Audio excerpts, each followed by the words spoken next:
It's my great pleasure to give the floor to our first keynote speaker, Professor Eugene Matusov. Please, the floor is yours. Thank you, Mikhail. Thank you, everybody. And I don't know even what to say about is it good morning, good evening, good night, Jane. Sorry for that, and all of the above. I don't even know which day it is right now. Are we in the same day or not? But that's maybe not. But that's a part of our conference. And so let me start with sharing my screen. I need to be very careful what I'm sharing. Okay. I don't know if you can see it. Let me see that. I can try to reorganize my screen so I can see all of you. I think I can. Now I can see. I have two dual screens.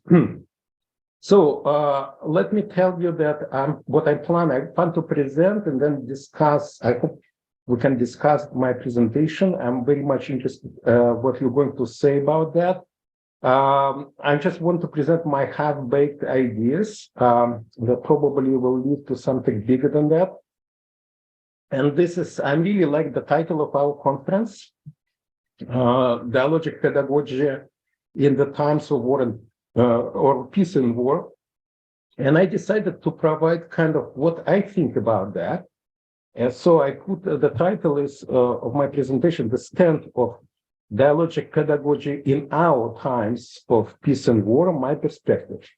So this is not their perspective, it's my perspective as it is on December 12th, 2022, because it might change and it has been changing all the time. And this is where I'm staying right now. So let me start. Okay, Okay, first, my first part of the presentation will be about our times, my first slide about that. My second slide will be about what I think about dialogic pedagogy, and then I get into insight of that. So first of all, how I see our times, because we might see our times in different ways, and this is how I see it. So first of all, I see a retreat of liberal democracy. And that retreat of liberal democracy that has been happening probably for, I don't know, 15 years, maybe more. And first of all, it's you can see that retreat from like geographical retreat. And you can see there is much more countries become less liberal or non-liberal democracies. Some countries become completely autocratic, and some becomes even totalitarian. And also degrees of that change. I don't have data with me, but I have my friends who is in political science, and I'm talking with them, and there is some index of democracy around the world, and the index, global index, is getting more and more alarming. And this is kind of from geographical point of view. But also it's possible to look at not from geographical, but maybe ideological point of view that appeal to the liberal democracy become less and less strong, at least up to this year. Maybe it will change, and there is some possibility of changes in the air. Specifically, I'm talking about even elections in the United States, maybe something, maybe it's a change, hopefully. But maybe not. Maybe it's temporary. But the long trend is retreat of liberal democracy, ideological, become less appealing, and authoritarian and regimes and totalitarian regimes become more appealing. And this is like a second part of that, because it's a crisis of liberal democracy going on with a kind of it can retreat without other things, but it's going together with other things. Let me give example of the offense of autocratic and totalitarian regimes on ideological fronts.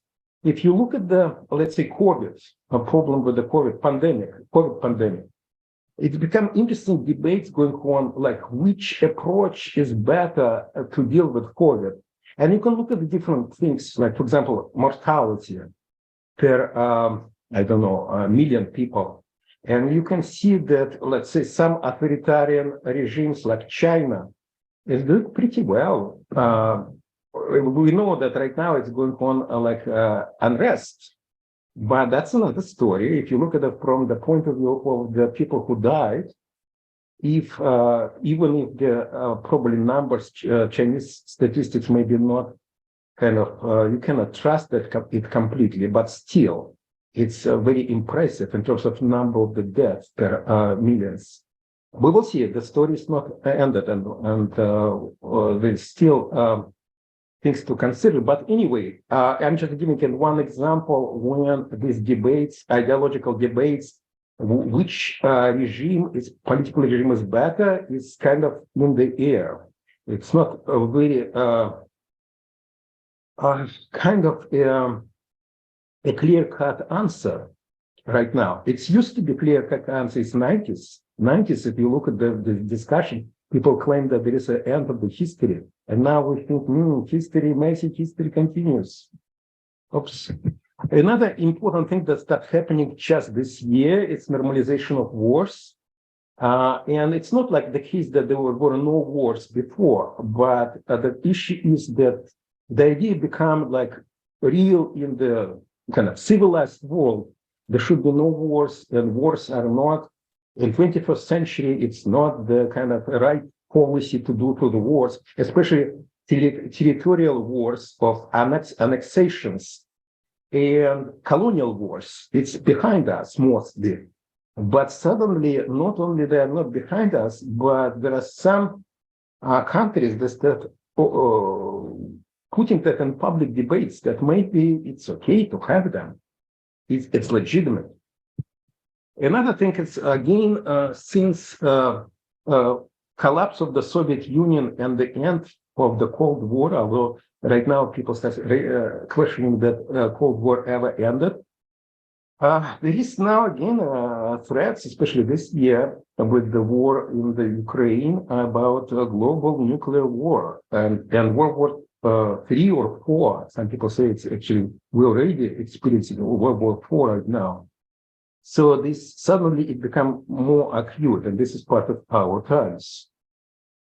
And in a kind of parallel to that, this idea that maybe we can reach an idea of the peace, perpetual peace, which is again, it was considered to be as a possibility. Now it becomes less possible. People start saying that maybe it's impossible to reach the situation when there is a peace on the earth. Another interesting thing, so in my view, is kind of interesting sign of our times. It's what I would call Kafkaesque oppression by positivism. And what I mean by that is perpetuation of artificial intelligence, big data, what I call paternocratia. This is my new word in my contribution to English language, paternocratia. It's a power of the patterns. People see patterns everywhere, trying to discover them, create the patterns, and so on and so forth. So like widespread of measurement, we're trying to measure everything from love to pain to learning to everything, and the notion of accountability. Just to give anecdotes about how we're living in the new break world, I was recently banned from Facebook because in the discussion with my friends and colleagues, we discussed lynching, and this, I put a link to Wikipedia to the article about lynching. And Facebook banned me for violation of the communal norms. I don't know what community they're talking about. On another hand, why Facebook is community is a good question. But anyway, they banned me because of this link. Why? Because if you go to article on lynching on Wikipedia, you will see a picture, very disturbing picture of lynching.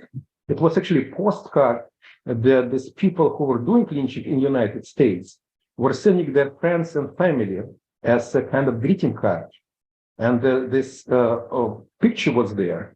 And Facebook banned me, and of course it was done by the algorithm of artificial intelligence. And they also, in the email to me, they send me that if I disagree with their decision, I can appeal, and there is a link there. When I click on that link, there is a text window. I wrote appeal, click on submit, and then I got a message that, sorry, for technical reasons, we cannot accept right now your message. Try to do it later. 4 days later, I gave up on that.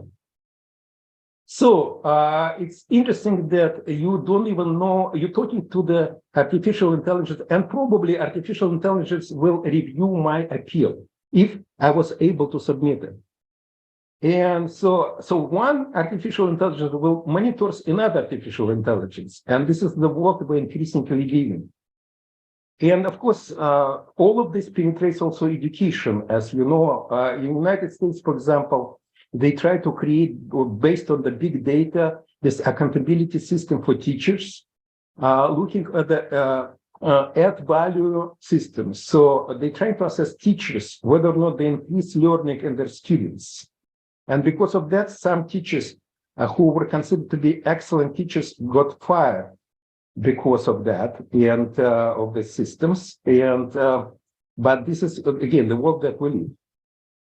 Another thing, of course, part of that is increasing data surveillance. It's everywhere. You probably can see it in like Google, Facebook, whatever. You look for some product, merchandise, and suddenly for months it will appear on your as advertisement on your websites, whatever you're doing there. And it doesn't matter whether or not you stop interested in this merchandise or you bought there already, it will still follow you. On the much more sinister way, I was teaching in 2019 before COVID. I was teaching in China, and in my classroom there was 2 cameras, one facing me and other students. So there was constant monitoring what's going on in each classroom. By the way, each classroom at the university where I was teaching, there were 2 cameras sitting there. And again, probably it's monitored by the not people but artificial intelligence about loyalties and political discourse. On another hand, on the opposite side of that, we have this post-truth, fake news, and collapse of institutional positivism. By what I mean by institutional positivism, it's kind of institutions that provide expertise on truth, like what's recently known about, let's say, about vaccination, about global warming, about many other things. And the trust to these institutions get collapsed, and even more, it gets collapsed from the kind of critique of the positivism on one side. On another hand, it's just the pure manipulation and rejection of the notion of the truth as it is, because it is truth is social construction, so we can construct whatever we want. And because of that, the truth, what is truth, it becomes the success in manipulation. Whatever is successful in manipulation, it means it's truth. So on one hand, positivism oppresses on one side, a rejection of positivism oppresses us on another side. And this is part of the times that we live. Which leads to, of course, politicization and polarization of the societies. Almost everything become polarized and politicized, even such things as cult or anything else. And that's part of the world that we live in. And this is what I can continue, but I will stop there. So this is how I saw our times. It's really rather disturbing, but probably every time is disturbing, but in different ways. This is how it's disturbing in our times. Okay, so what is dialogic pedagogy? And before answering to that question, let me tell some anecdote. We don't have Canadians here, don't we? But let me tell you that at the end of the 80s, beginning of 90s, there was a series of referendums done in Canada, in French part of Canada, Quebec, for succeeding from Canada. And there was interesting research done by anthropologists studying what is Frenchness, Canadian Frenchness, what it takes. So research was done like that. They interview French Canadians and they ask them, what does it mean to be French? And people provided different answers like language, culture, origin, and so on and so forth. And anthropologists wanted to cross it, all these definitions, and find what Canadian Frenchness is about.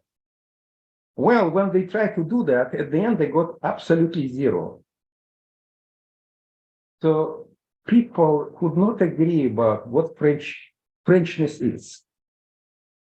And then this anthropologists make a wonderful kind of twist in their discussion of their findings. They said it's not zero.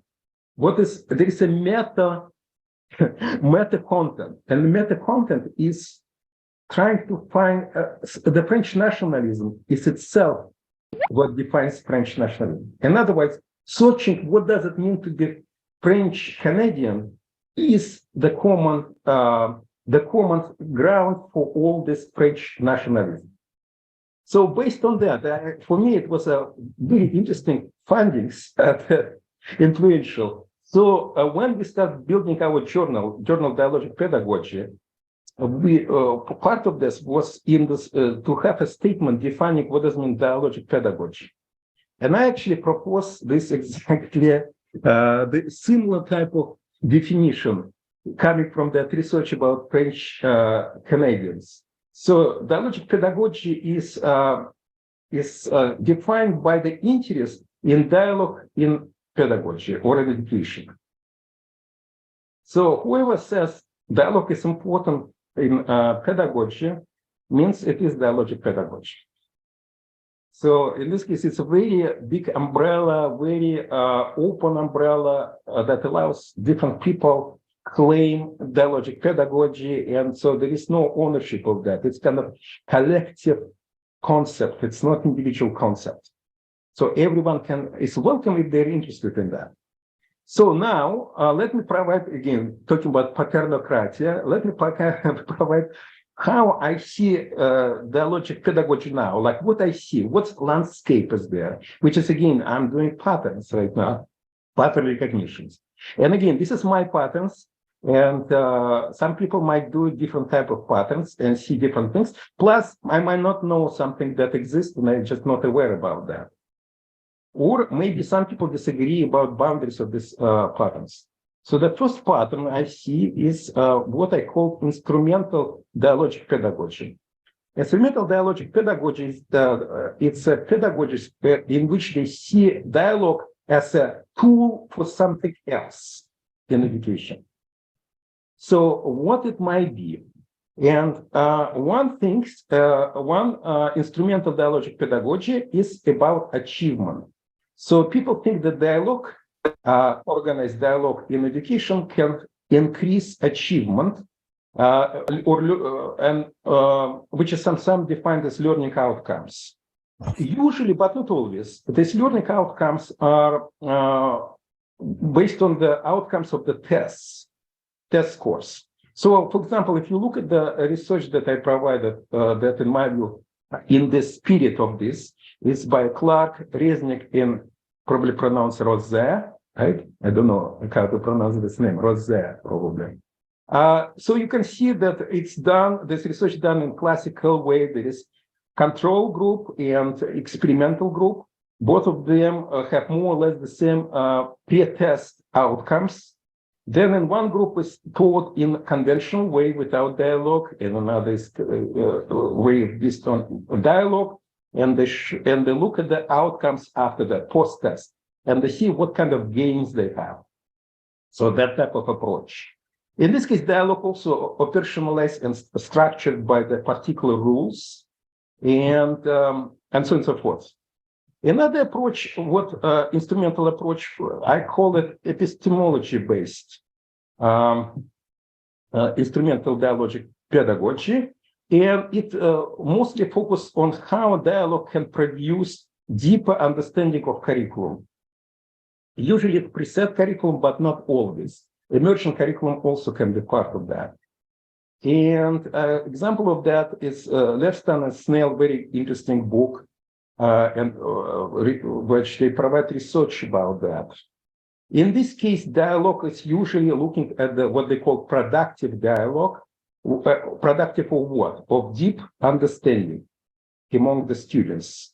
And again, the deep understanding, of course, judged by the teacher who defines what does it mean, or researchers who define does it mean it's deep or not deep or shallow. The third one is I call it social justice-based instrumental dialogic pedagogy, and it's use of the dialogue in order to improve the society. Usually they talk about liberation of the society and so on and so forth, but making a society more just. It's not just in betterment, but making it just society. I think the classic work of this very interesting work is represented by Paulo Freire, Brazilian educator. And so this is, as this now, I see three major realization of instrumental dialogic pedagogy. Again, maybe I'm wrong, maybe there is, maybe there are more than three, or maybe some people disagree that they're instrumental. Interesting to discuss that. Now, let me turn to the ontological approach rather than instrumental. Ontological approach, and I'm so glad, independently, Sasha Sidorkin and I, we came with this notion of ontological dialogic pedagogy, but Sasha published before me about that. So I think we should credit him mostly for that. It's the idea is that dialogue is not the instrument, but it's a part of the life itself. It's a particular quality of the life. So in this case, dialogism is not to be helpful for something else. It's a final, in a way, final cause, using the Aristotelian terms for that. Why? There's many reasons for that. Some people can pick up favorite reasons why it's ontological, but one reason, like I can bring, is like meaning making and education based on the meaning making, although not only, but meaning making is dialogic. And again, Bakhtin, this Russian philosopher of dialogism, pushed this idea that meaning making is dialogic, but not only things. You can look at that from ethical point of view, as dialogic relations is the human relations, maybe the human relations, and that could be put argument as well. But there could be some other, not like moral or coming from meaning making. There are some many other arguments can be built for dialogic ontologism or ontological dialogism. Let me say that I see actually two types of ontological pedagogy right now exist, and all of them I experienced and I promoted. So one of them I called conservative, and when I came to this notion of conservative ontological dialogism, I used the term ontological as purely descriptive. But the more and more I think about that, I think it's also the judgment, my judgment there as well, present there as well. So conservative, I'll tell you in a moment why it's called conservative, why I call it conservative. But it's focused on student responsive authorship and responsive to usually dialogic provocations that are created by the teacher. So in the classroom, the teacher creates a lot of dialogic provocations, and I like to do that as a teacher, which creates students' responsive authorship. And it promoted this idea of dialogic pedagogy because, again, the teacher organized these dialogic provocations. Why I call it conservative? Because in a way, it's not, it's accept the mostly accept institutions, existing institutions of educational institutions, with caveats that they have to reform and provide space for this dialogic provocation and student responsive authorship. But it's not challenging deeply about the goals of education, the values of education. And in this case, it conserves the main vision of education. And I will elaborate later about what I mean by that. And that's why I call it conservative. In opposition to that, conservative, there is what call democratic ontological education that focuses primarily on student authorship of self-education. First of all, it sees education, it's redefining education as self-education. It cannot be designed by others in that sense. And it shifts focus from dialogic pedagogy to dialogic education. And when our journal started, by the way, 10 years ago, in next month, we will celebrate 10 years of our journal, Dialogic Pedagogy. If people who were at the birth of that, you might remember one of the debate, the first debate of the title of the journal.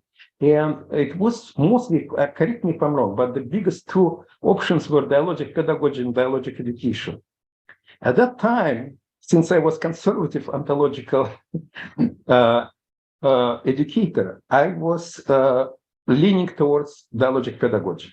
If it were happen now, I would will push for dialogic education. I guess it's too late, 10 years late. So because the focus of that primary focus become on education, not on pedagogy, in my view. So now I will dive in this on the relationship between society and education from dialogic pedagogy or dialogic education point of view. And I would say these two approaches, instrumental and ontological, provides two completely different visions of relationship between society and education. So first I will talk about society and dialogic pedagogy from instrumental vista. From instrumental vista, it's very important in my view to see a connection between or relationship between society and dialogic pedagogy or education in general coming from Enlightenment. And specifically, I want to focus on contribution, terrific contribution, great contribution by Immanuel Kant in his article that's called, succinctly called, What is Enlightenment? And it was written him, or I don't know, is it published? Maybe historian told me. 1784. Basically, it's a very short article. It's available on internet. You can just read that.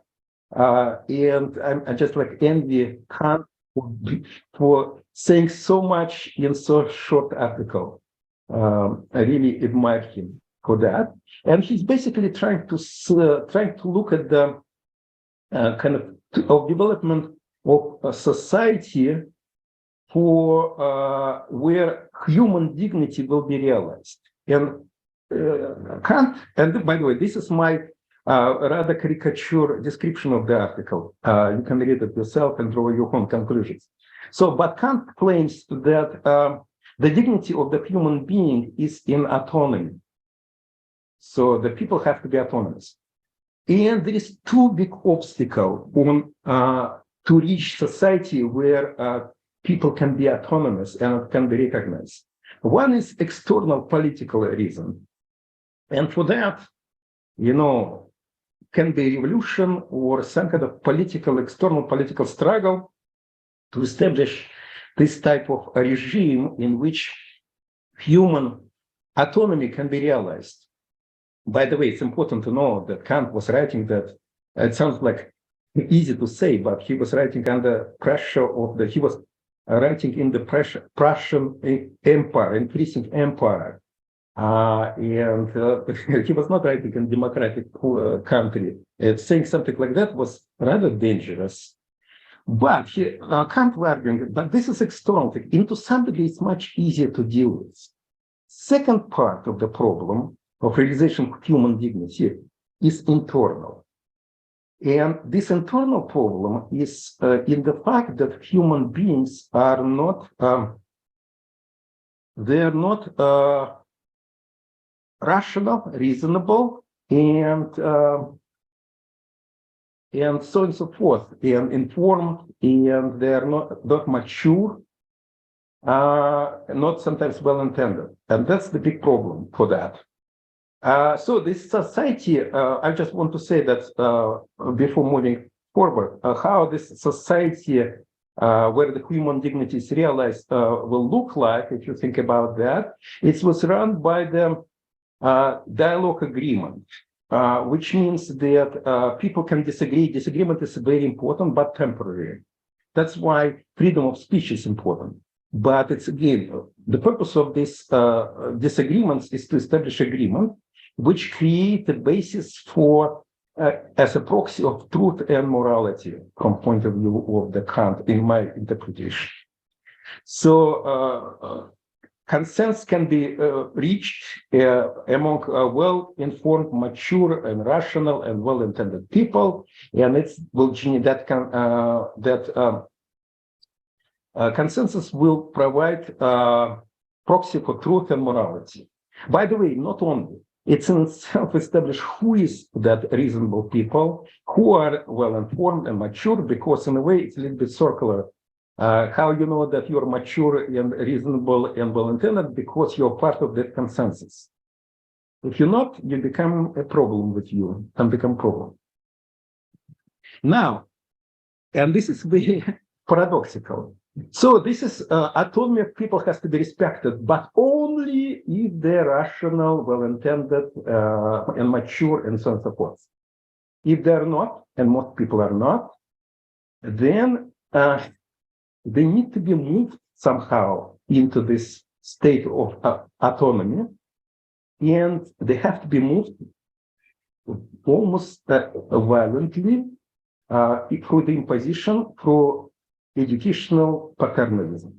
What does it mean, paternalism and educational paternalism in specific? Paternalism is when somebody knows better what you need and what you even want, and it has a right, because of that knowledge, to push you in that direction. It's kind of limitation of your freedoms. So it can't kind of say, in order to people to be free, to be autonomous, they have to be not free. This is paradox. By the way, he's describing that paradox as a paradox. He's not aware of contradiction of that. His later disciple Fichte formulated that almost to the end. He's saying that unfreedom is freedom. The imposition compulsory education, compulsory is education in itself. This is how he formulated that point. So if you going back to the dialogic pedagogy, and it's basically it's about creating pedagogical regimes, conditions, rules, attitudes, and spaces in which this kind of dialogue would happen.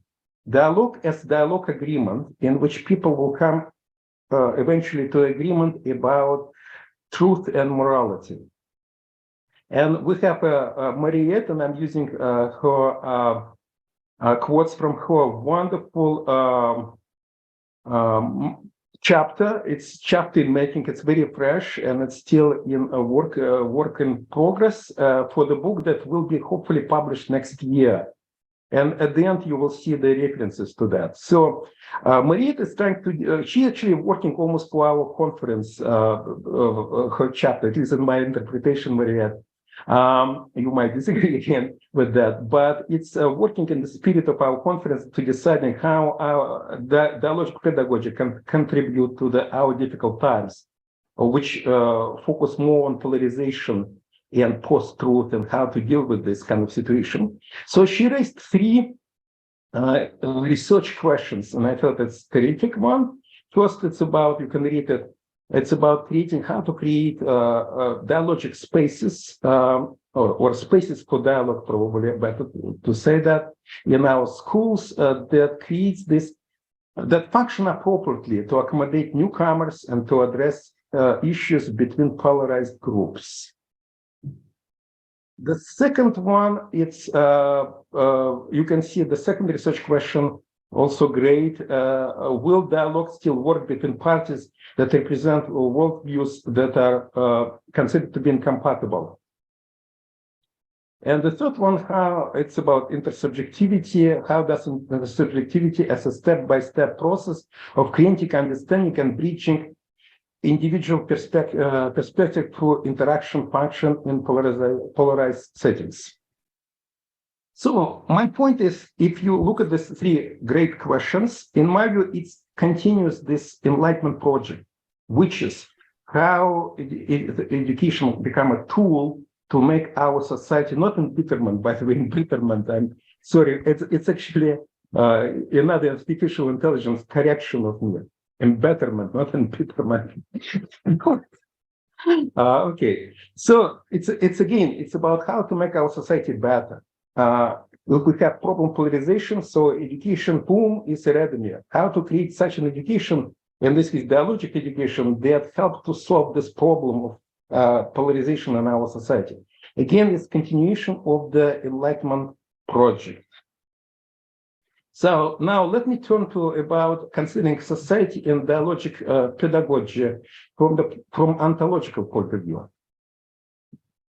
And let me start from not big picture, but actually small picture. I know that it's probably not the best way to do so. From small picture, I'm getting to the bigger picture. So the small picture is, first of all, learning is not necessarily dialogic. By the way, learning is not necessarily educational. It's a very interesting trend to equate learning with education.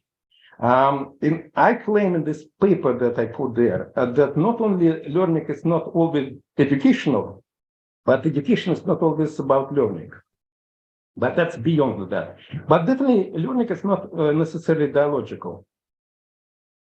I would say that education mostly dialogical, but since it includes sometimes learning, it also has non-dialogical part. But mostly it's dialogical. Why it is dialogical? Because education, unlike learning, it's a person value judgment about the person's learning and insight. I'm not going to go why insight is different from learning, in a dialogue with themselves and others. In other words, people make a judgment whether or not that learning, first of all, they are noticed learning, if learning happened, and whether or not it's actually good or not good or neutral. So they make a judgment, and that's why education is always ephemeral, because it's about judgment, and people can change their judgments about the learning. What you think was good for you, you suddenly say it's not good. It could be neutral or even bad for you. So, but what's most important, it's about self-judgment about their own learning or insights that's happened to them. And that's why it's, and that judgment is embedded in dialogue with self and others. And others can be involved in that. Because of that, education is always self-education. And so anyone who tried to make that judgment, what's good learning for another person or not, robbing them from education. And because self-education, if you think about what self-education is, it's involves many decision-making about what to study, when to study, do you want to study, how to study, with whom, what's the purpose of your study, and so on and so forth. And all of that belongs to the self-education. All these judgments and decision-making can be done by person themselves or with help of others, and that help could be very different and so on and so forth. I'm not going to go over that. Next thing, it's education, mainly personal business. Why? Because it's involved about judgment about what's happening to them. And that's their judgment. Educators who might help this process, they have to commit to the fiduciary duty to their students. And fiduciary duty is a term that mostly developed outside of education, which is strangely enough, like doctors, lawyers, financial advisors. If you look at the term fiduciary duty, you will find it's there. What does it mean? It's actually very complicated notions, because on one hand, educators have to serve students. On another hand, and the educators, what does it mean? They need to serve them, and they need to also accept that the students are the final authority for their own education. The problem is that sometimes students do not know what exactly good for them. It doesn't mean that the educators know what's good for them either. And educators in this case can help to figure out students what's good for them if students ask for their help. By the way, if you think about that, that's very similar what's going on with the field of the health. When the doctor's supposed to provide fiduciary duty of to help patients to find out what's good for them, but not to decide it for them. Next one is we kind of start moving with these ideas, what I call post-enlightenment. Education is not a tool to solve the problems of our times. So I'm kind of rejecting our a little bit our premise for our conference there, because you know, I'm kind of saying that from this ontological point of view, education should be viewed as autonomous domain in human life. People have to decide themselves what the purpose of their education, and at some time it could be that purpose can be seen as intrinsic existential education, or it could be instrumental education. That's fine as well. But in general, it's autonomous field like many other fields, like art. Is it art should serve to make society better? Well, some people think that way, and some people disagree with that. And it's very good questions about that, whether or not art should do that, or even science. It's a big questions about science. There is disagreement about science as well. But for some reason, education was for so long under this yoke of Enlightenment project, that education should serve to as a tool to make society better. And that's why I want to say, society, hands off of education. Hands off. And the first time we start developing this kind of ideas with Anna Mariana, who is here. And in our article about, we will think about how to democratize education and how to make it pluralistic rather than monopolistic. Pluralistic means that there is different philosophy can be tolerated and accepted as your opponents, not necessarily because you think they're good, but because it's a pluralism, because your commitment of dialogic pluralism of many different approaches and philosophies to coexist. And that's why society should be should not define the goals of the education. It's again, it's a self-education, it's a personal business, first of all. So now think about how can an ontological framework, or what can ontological framework offer to our times? It's not about education, it's ontological framework, ontological dialogic framework. It's not education, I want to emphasize. The education should not help our times. It should be left alone, like art should be left alone and not force art to help our times. If somebody wants to use their art to help, that's fine. But in general, art should be not forced to do that. The same thing about education. So one thing that ontological dialogic framework offers to our time, again, this is my view on that, my personal perspective on today's day.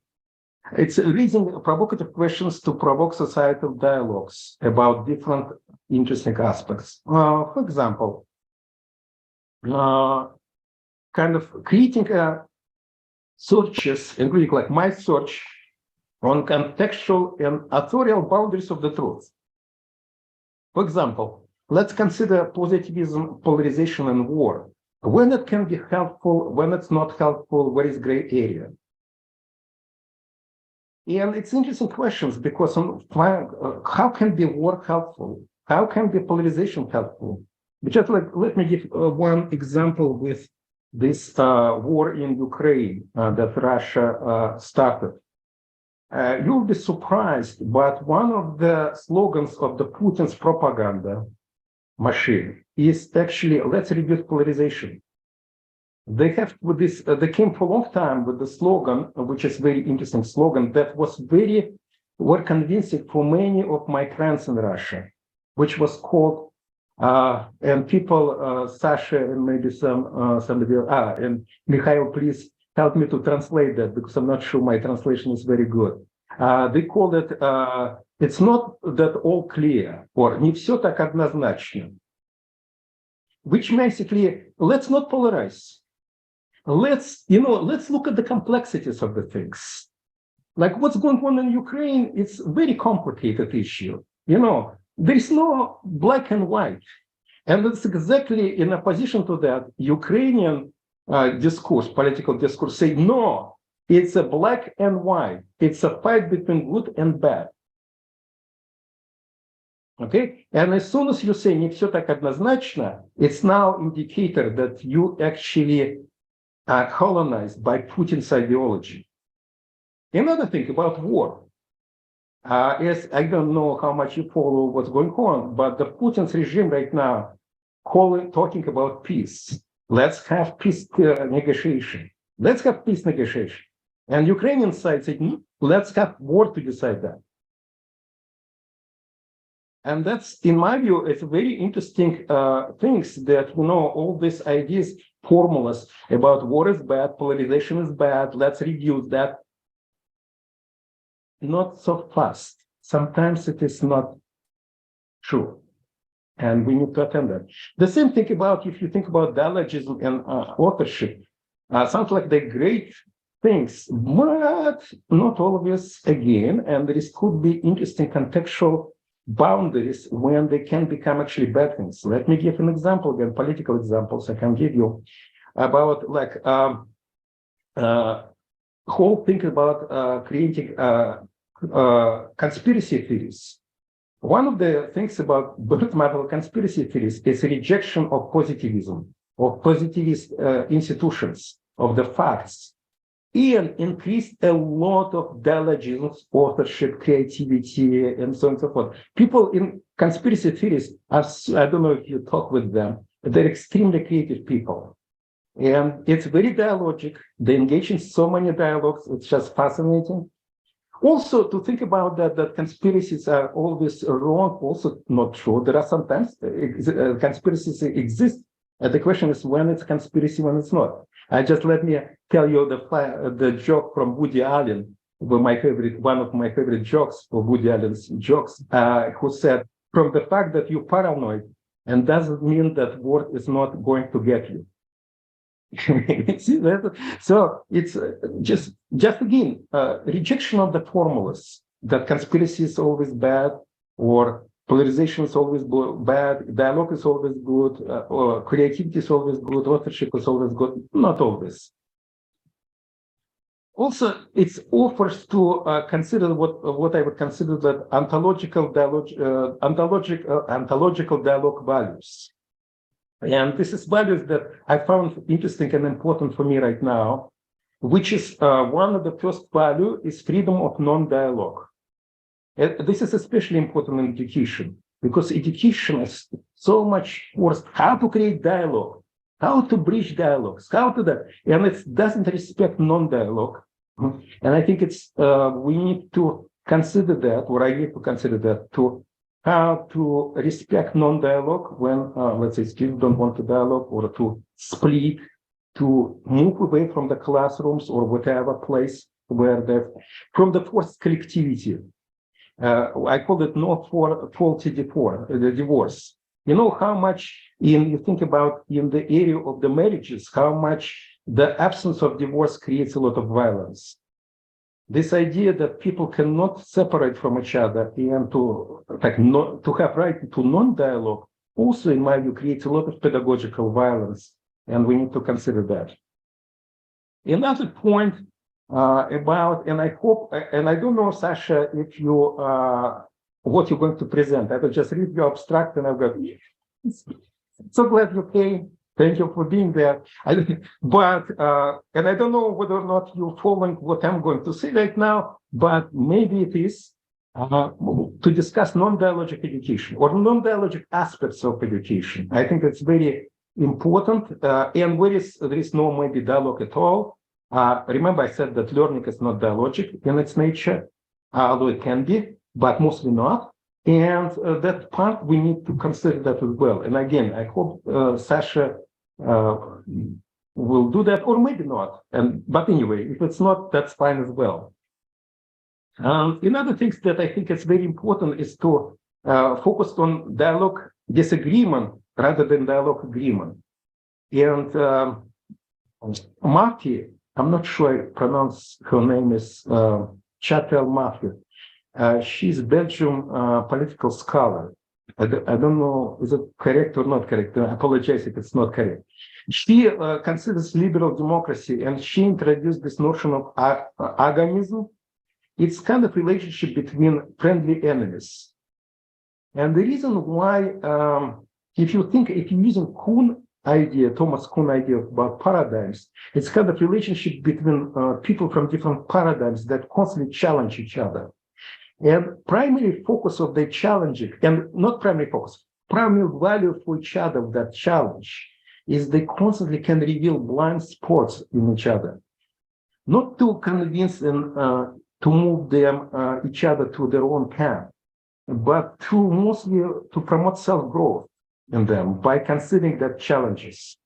It's not the goal to provide answer to the other part, to be convincing for other part. No, it's for convincing to yourself. But this is a blind spot that other paradigm can actually deliver to you. And this is what dialogue disagreement is. That term actually was introduced by Ukrainian scholars from the School of Dialogue of Cultures from Kharkiv. Unfortunately, just want to tell you that my heart is bleeding because the school physically destroyed, and people moved in many places. Some people removed in Kharkiv, some in Europe. They try to continue school right now online across different countries. And the colleagues of this Sergei Kurganov continue work of the School of Dialogue of Cultures, which based on the philosophical idea of Bibler, who was influenced by Bakhtin.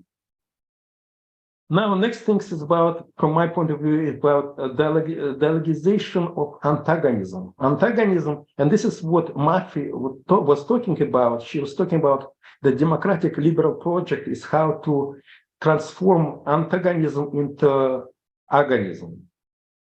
And antagonism, I want to remind you, is just zero tolerance to another position, to the other paradigms, to the evil. It reminds me Sasha's book, one of the Sasha's books is Dialogue with Evil. This is where probably its antagonism is. And you know that dialogue of evil, that's exactly part of dialogization of antagonism. The next one is dialogization of war itself, which sounds like bizarre and how killing can be dialogized, but nevertheless it is. Because if you think about all this God convention about what does it mean civilized war, which is kind of crazy to say that, but nevertheless, it's very important.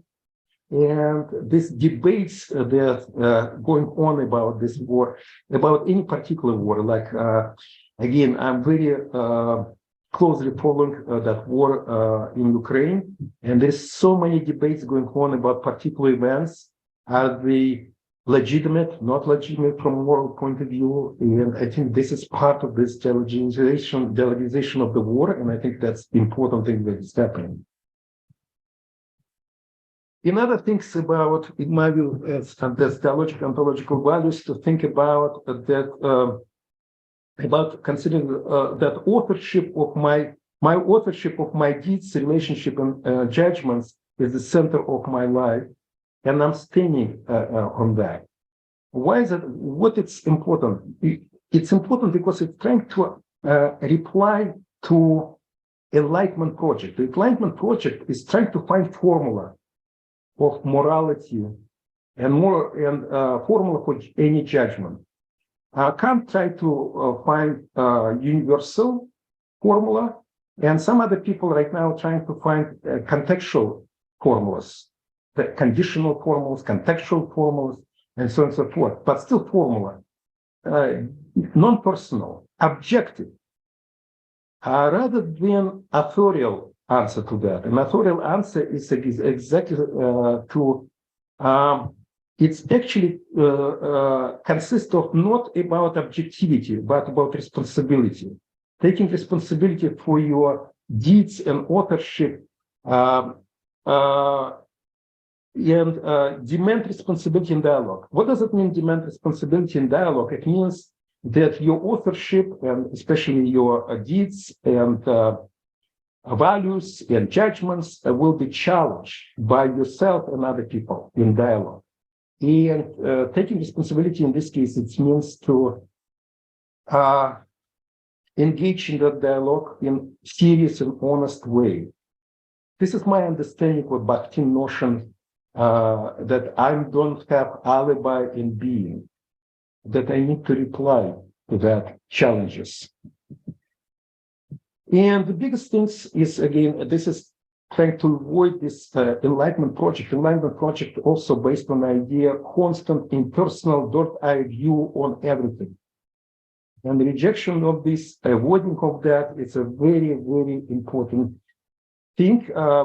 By the way, just it comes to my mind the work of Benedict Anderson, who wrote about imaginary communities. And he said that this is, the book is called Imaginary Communities and Origin of Nationalism. And this is, in my view, this Enlightenment project creates these narratives that constantly about creating bird-eye views about everything. By the way, Benedict Anderson provided his book analysis of the people's accounts of the traveling to another place, exotic place, and how these narratives change in Enlightenment by creating this impersonal bird-eye views of descriptions. Very, very interesting. And so this kind of the framework is return or move away from that and to more centered, person-centered, responsibility-centered perspectives and views and descriptions of the world. This is a list of the reference. And again, if you're interested in Myriad chapter, it's the second one. This is the tentative title of the book that it will be published, Dialogic Perspective in Times of the Change, almost like our conference. So very interesting. And of course, what do you think? Thank you. Thank you very much, Eugene. And let me stop sharing.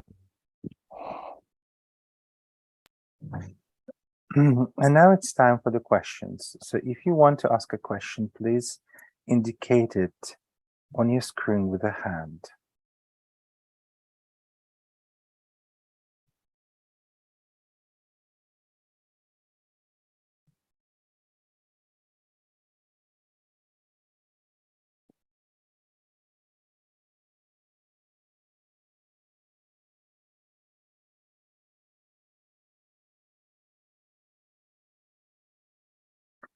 You can find hand in the reactions.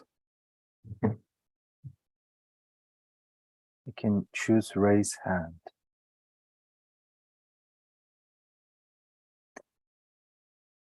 Okay, we have no questions. Do we have any comments?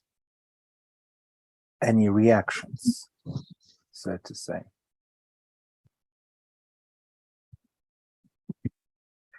A reaction from Alexander Sidorkin. Still thinking.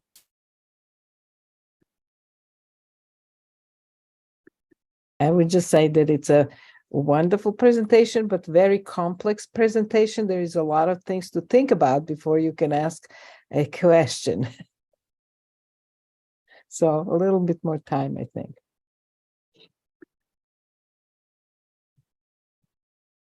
And by the way, I would appreciate it later if you come with some kind of ideas, questions, comments. Feel free to send it to me. Thanks, Mariette. Yes, Mariette, please. Yeah, thank you, Anna. Thank you, Eugene, for a wonderful presentation.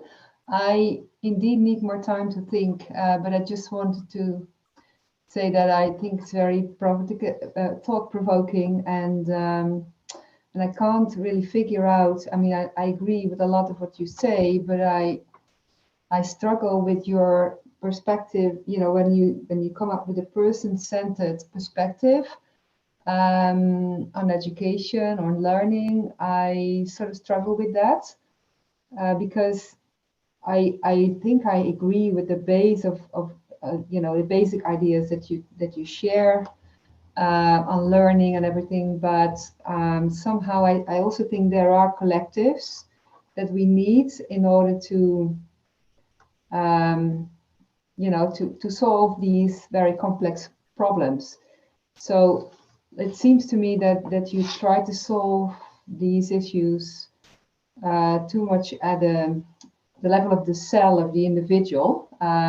So where are the collectives? So this is one of the thoughts that I had, but I think I really like your lecture, and I want to think more about them and hopefully dialogue more about these ideas. And I've really enjoyed it. Thanks a lot.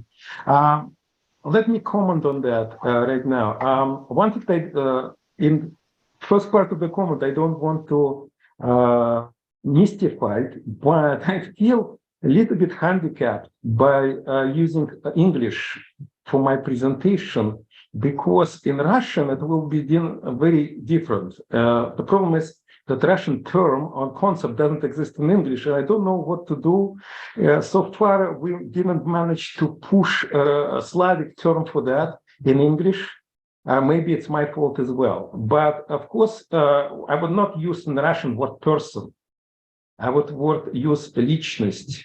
But unfortunately, that term doesn't exist in English. Let me try to explain. English, I think, as a language and caught in this dualism, and by the way, I'm not against dualism, but in this case, I'm against, because I think this dualism is very bad, at least for the purpose of my presentation. You know, English caught between individual and social, and there is no either one or another, and it's very difficult to get one or another. And individual, which come from non-divisive, whole that doesn't, it's one thing, atomistic. The idea is a kind of atomistic. And of course, that's the last thing that I want to imply like that. And the Russian term, and not Russian only, because it's Slavic term, and I don't know how all the Slavic languages have that, but I know many languages. I know that Serbian for sure has that term, личность.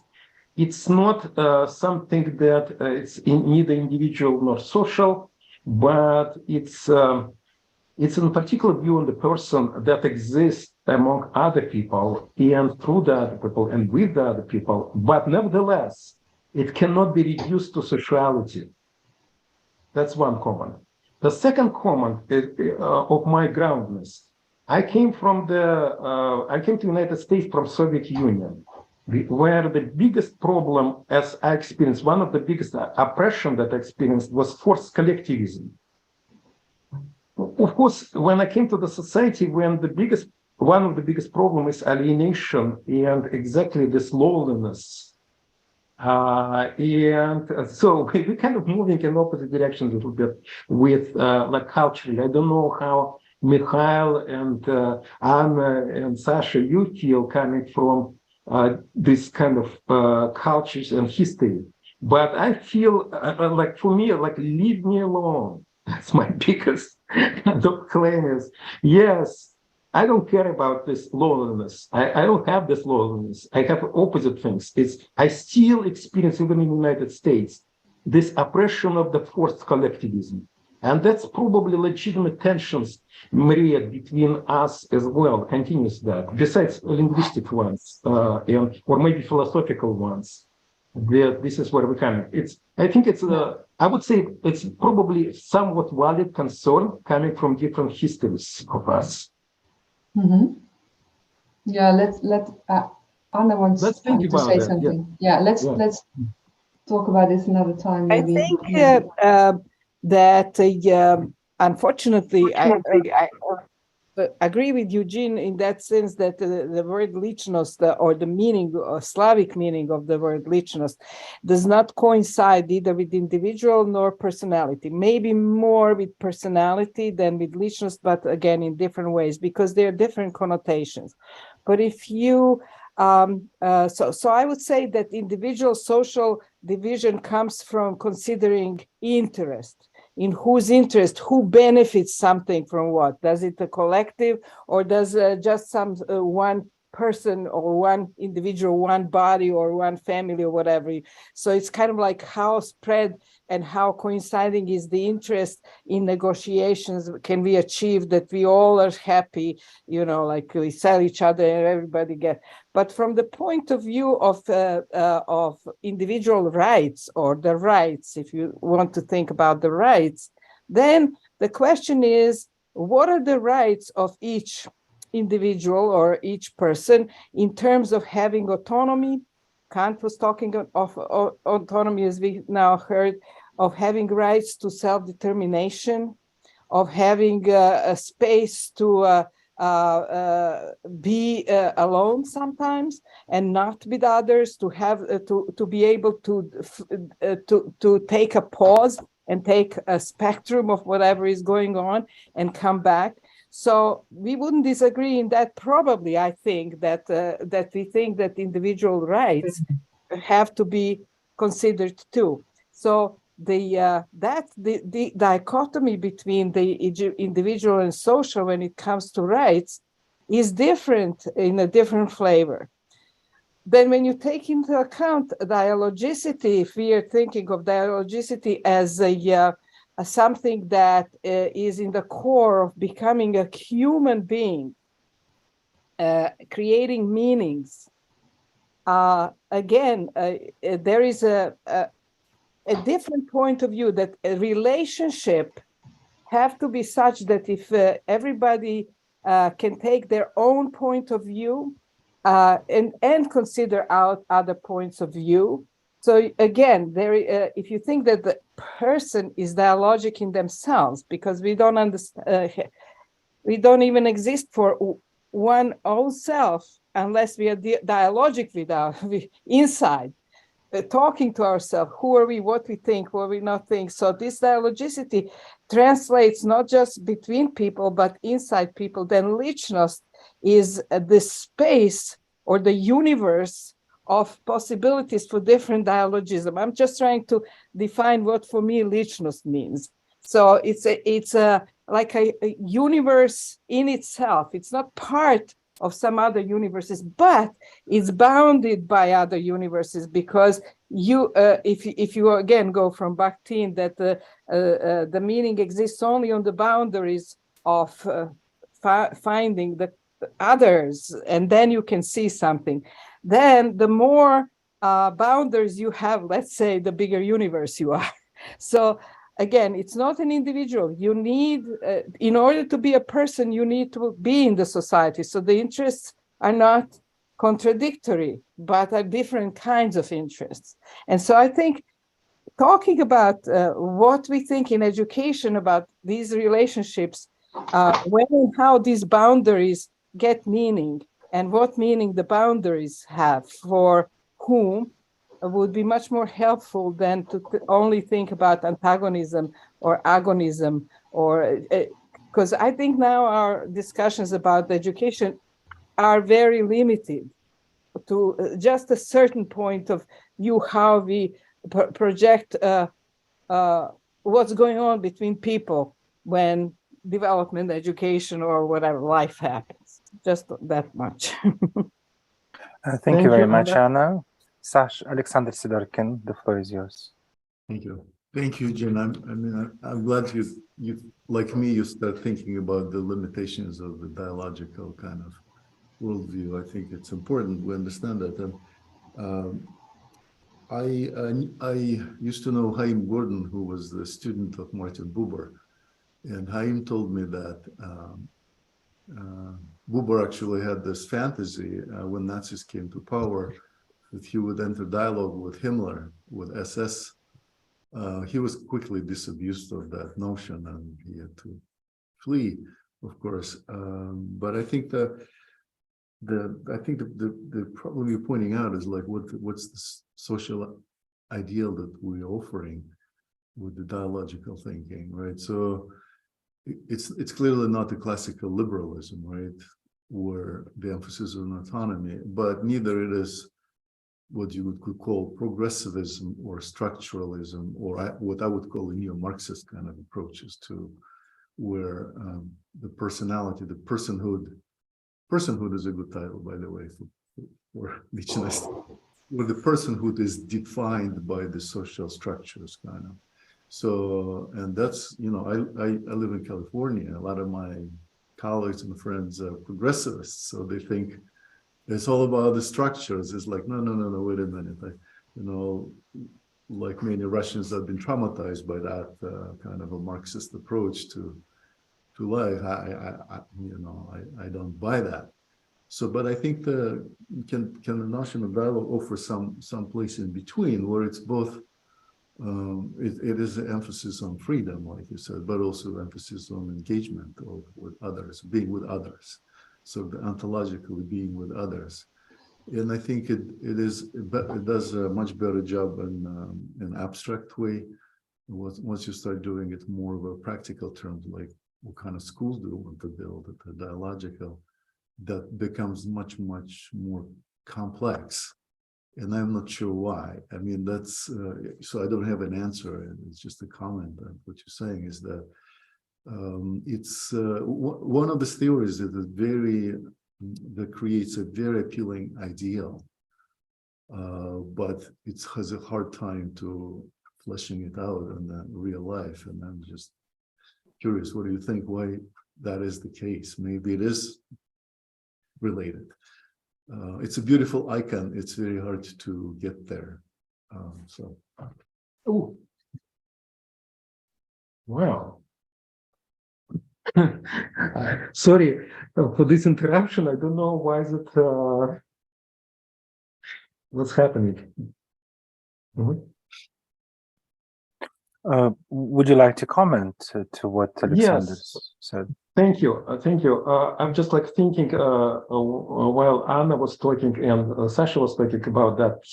For me, and again, grounded in Bakhtin, I don't know, is it metaphor or maybe it is conceptualization of lichность is authorship. It's like people authoring their lives, authoring their relationship, and authoring their responsibility, or even lack of that. This is part of this, probably related to this notion of the lichность. And in terms of that, I think, Sasha, I can sense that a very interesting, your question about, which is, I'm wondering as well, it's, you know, we came also historically from the, and Anna as well, from the kind of utopia, which turns to be a kind of dystopia. And this kind of relationship between utopia and dystopia very important on one hand. On another hand, I'm reading, unfortunately, of this scholar, unfortunately, I just say what's about unfortunate about that, David Graeber, and who in his latest, his anthropologist, and his anarchist and his political leader of many interesting political movements around the world in the West, like Occupy, for example, and so on and so forth. The reason why it's unfortunate because he recently died of COVID, very young, in his prime, I would say. But he claiming that part of the freedom, he defines freedom through this imagining and trying better life, imagining better life and trying better lives, and that's part of the freedom. And this kind of notion of the freedom in his definition, going against this our almost like bad historical experiences with utopia, when this utopia tried and became dystopia. And so the question is we need to be careful, definitely careful with in envisioning utopia and this like paradise, and then which turns to be in hell. And the question how to do that, one call is, let's not have a utopian visions. But in my view, I agree with David Graeber, if we stop imagining utopia or a better life. By the way, this utopia, the word utopia is very interesting for Greek people. We need Greek people because it's there is two words there, or two meanings of that. One, it's a better place. It's like you from Eugene. The first Eugene consists of two words, you or Yev, better to say. Because Yev means noble, good, and Gene means born. The same thing, utopia, it should be either it's Yevtopia, it's a better place, top place, or is it not from this place? Utopia denying the place, this current place, not from this place. And it's very interesting to discuss things, and especially with the dialogue. I think my warning to myself and to is that this discussion of dialogue can create this terrible dystopia. And we need to constantly be aware of that. And that's why, by the way, Sasha, I so much like your writings, because you're constantly warning against this dystopia. And sometimes I'm forgetting to get that, and your books and writings reminds me to be careful of this terrible dystopia that we can create and impose on other people and oppress other people by that. Thank you very much, Eugene. Anna, your comment, please. We do not have much time, so just comment or reaction. I want to say that the notion of pluralism that Eugene mentioned, and that was one of the things that very importantly discussed in that last book by David Graeber and David Van Grove, which is called The Dawn of Everything, is that the question is not what is a better society or what are the origins of evil or something like that, but the question is, why did we get stuck? Because the new archaeological and anthropological discoveries show that for many millions of or thousands of years, let's say, the people didn't live in one only at the time regime, but seasonally, like half a year they're in some autocracy with little freedoms and half a year they're more free.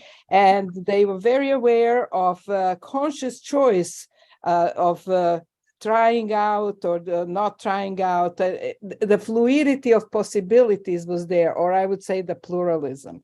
And then we got stuck into like, we are just living, these are the only principles, the only truth or whatever. And so, just that little comment, okay? Thank you very much. Mariette? Yeah, I think this is super interesting. I just want to, from the other side, thinking from the other side, I don't believe that it's the, that the getting together to one idea is the bad force in humanity, because I think that we also need a collective, and we need each other to build these utopians. So I do agree with the danger of utopia, that they become dystopic, etc. And this is the reason for it. It's very complex, of course, but to break it down to individuals and autonomy, I don't think this is the only answer. I think that has its own problems, loneliness, and we are very social beings. So an ideology or a better world should be built from that nature of we are stronger together. So I don't think this is the right direction, really. I think, you know what I mean? So that is a little comment that I wanted to make. So we need to think more. But I really like the ingredients that you brought in, Eugene. Super interesting. Thank you very much. Thank you very much, Mariette. Do we have more comments or questions? Okay. Brigitte, please. Oh, good morning, Eugene. Thank you for that. I just wondered if you could talk a little bit more about the comment you made regarding that learning's not dialogic in nature, especially if as being part of a dialogue, we have that responsibility to engage with one another in terms of our answerability.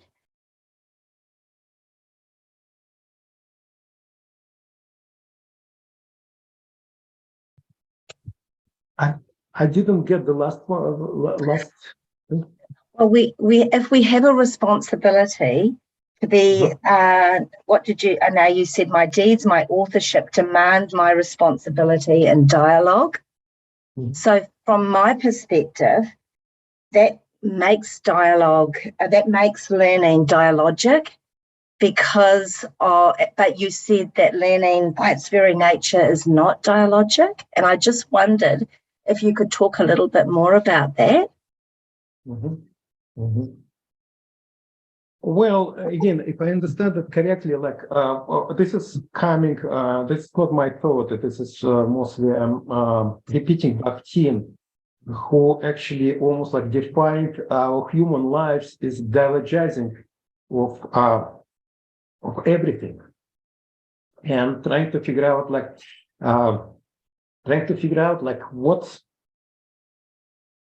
what does it mean to have a human world in a way?